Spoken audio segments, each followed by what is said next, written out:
Story jam में आपका स्वागत है। यहाँ आप सुनेंगे कहानियाँ, कुछ नई, कुछ पुरानी, कुछ जानी, कुछ अनजानी।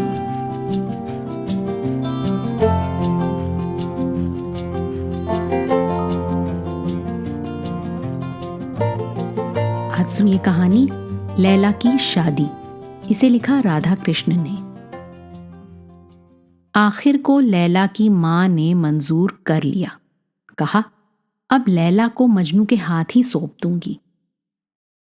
सुनने वाले इस समाचार से खुश हो गए। लोगों ने लैला की मां को बधाइयां दी।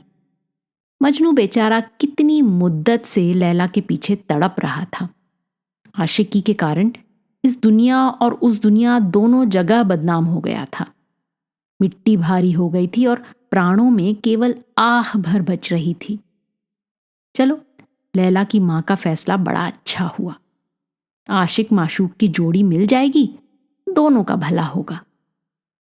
और उधर लैला की मां शादी का बजट बना रही थी।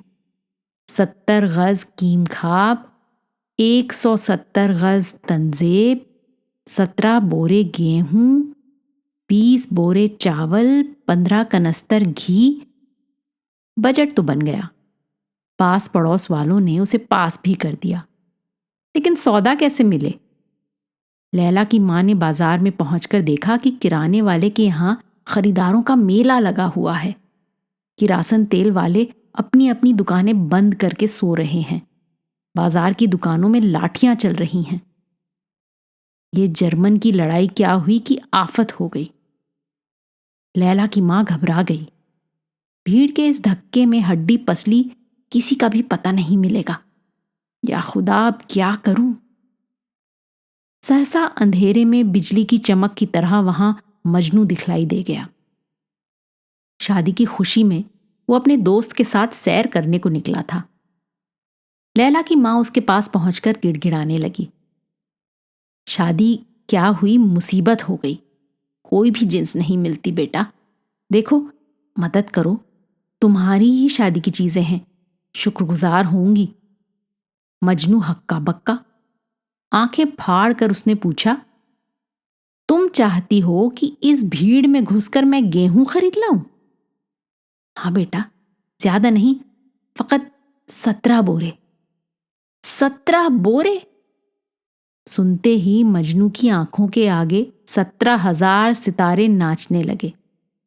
आसमान को घूंसा मार आना आसान है, लेकिन 17 बोरे गेहूं खरीद सकना उससे भी ज्यादा मुश्किल है।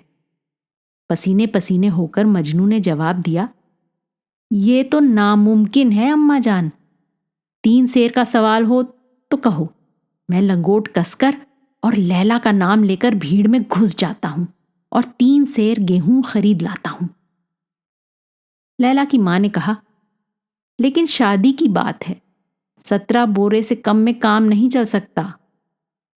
मजनू ने आह भरकर जवाब दिया, अब शादी हो या ना हो, 17 बोरे गेहूं तो तुम्हें किसी हालत में नहीं मिल सकते। मजनू के जवाब से लैला की मां की हिम्मत टूट गई। आंखों में आंसू भरकर बोली, तो क्या तुम चाहते हो कि गेहूं के चलते मैं तुम्हारे साथ लैला की शादी मनसूख कर दूं? मजनू ने कहा, चाहता तो मैं नहीं, लेकिन लाचारी है।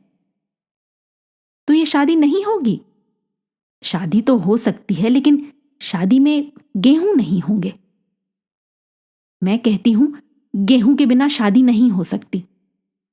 तो शादी मुश्किल है।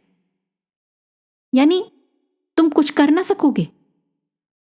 इस मामले में मैं कर ही क्या सकता हूं? अब लैला की मां आंसू बहाती बाजार में खड़ी थी। शहर के नामी गुंडे उस्मान की नजर उस ओर गई। लैला की मां के पास पहुंचकर वो उसके रोने का कारण पूछने लगा। लैला की मां रोती गई, फपकती गई और कारण बताती गई।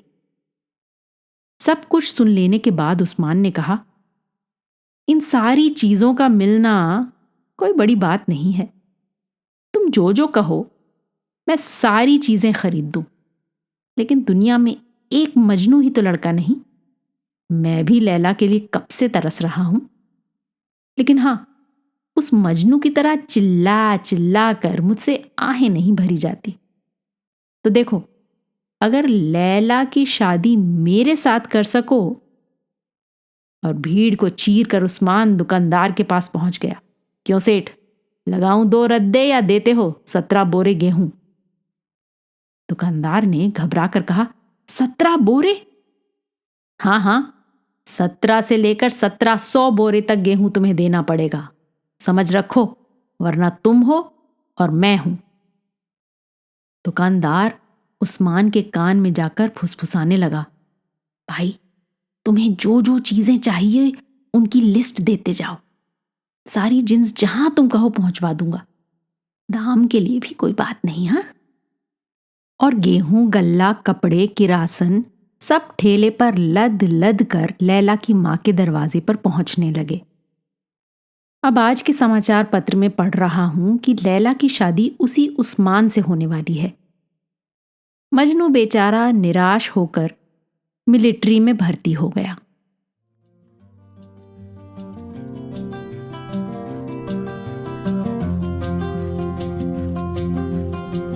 आज की कहानी आपको कैसी लगी अपने कमेंट्स जरूर लिखिएगा, साथ ही सब्सक्राइब कीजिएगा। आपके फैमिली और फ्रेंड्स में आप जैसे ही कहानियों के शौकीन कदरदान और हैं, उन्हें ये कहानी व्हाट्सएप पर फॉरवर्ड करें। अगली बार फिर मिलेंगे एक और कहानी, लेख या कविता के साथ। तब तक अलविदा।